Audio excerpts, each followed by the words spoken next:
Значи да не заборавиме една многу друга битна работа во овој сегмент.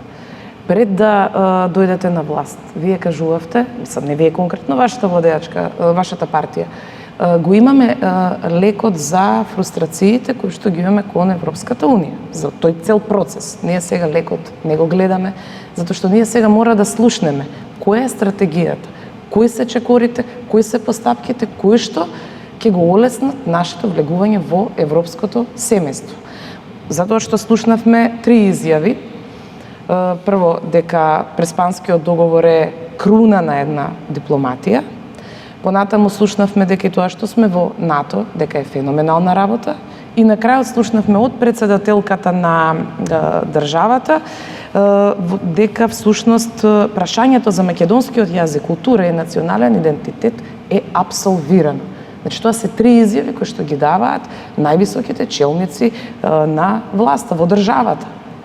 Тогаш каде е проблемот?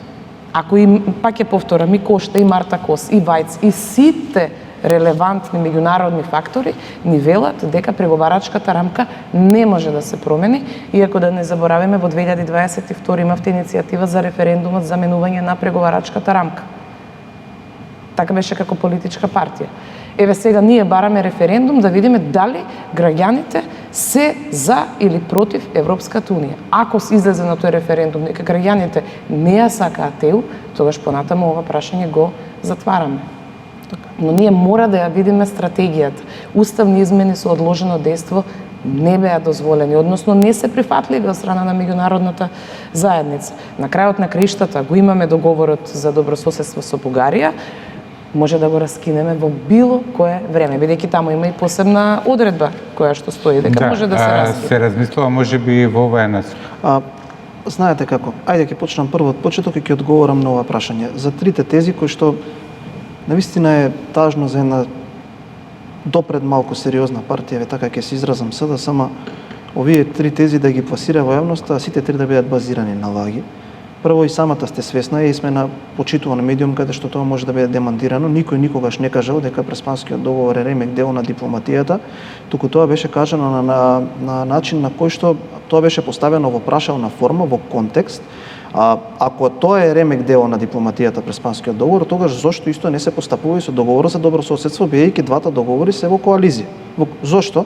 Бидејќи и председателката тоа многу јасно го нагласи, сега кој сака да слушне, ако сакаме да водиме политика на дневно ниво, да инсинуираме, тогаш е во ред, но ако сакаме да сме сериозни, тогаш мора многу внимателно и детално да ги следиме изјавите.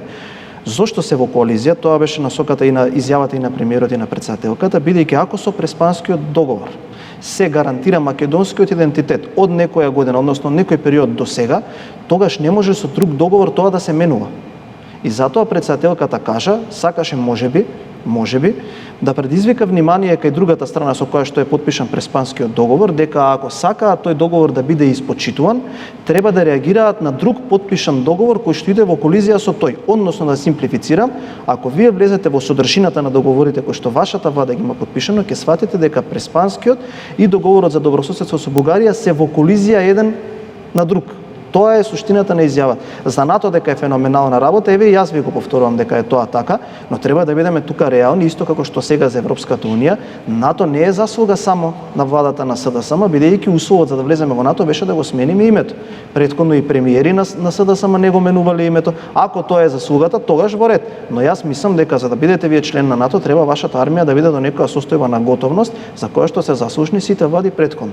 Од аспект на раскинувањето на договор. Ајде да бидеме реални. Немојте да се играме со чувствата на граѓаните, бидејќи некогаш во оваа држава треба да бидеме свесни, да ни стане јасно дека треба да сме легалисти. Што значи дека треба да сте легалист? Да почитувате устав и закон и да бидете свесни дека вакви потпишани меѓународни договори, особено кога се инволвирани во дел од уставот, се менуваат на многу посложени начини. Или со двотретинско мнозинство во собранието, за кое што во моментов ВМРО ДПМН нема 80 пратеници да го раскине едниот договор, а второ знаете дека туторство или гарант за овие договори се многу сериозни сили од меѓународната заедница. Така да вакво играње со чувствата на граѓаните, тоа е исто како да носите закон за солидарен данок и при тоа да знаете дека е неуставен. И потоа да се играте со чувствата на граѓаните, ама ние да треба да ги враќаме парите. Тоа е исто така со балансерот. Тоа е исто така со еден куп на закони кои што сега паѓаат на уставен суд. Тоа не е сериозно водење на држава. Тоа е многу сериозна работа и затоа ние сега викаме, ова е маратон. Не треба да се потпишуваат и да се прифаќаат лековерни бели листови на хартија кои што ви даваат само обврски, а ништо не добивате за возврат.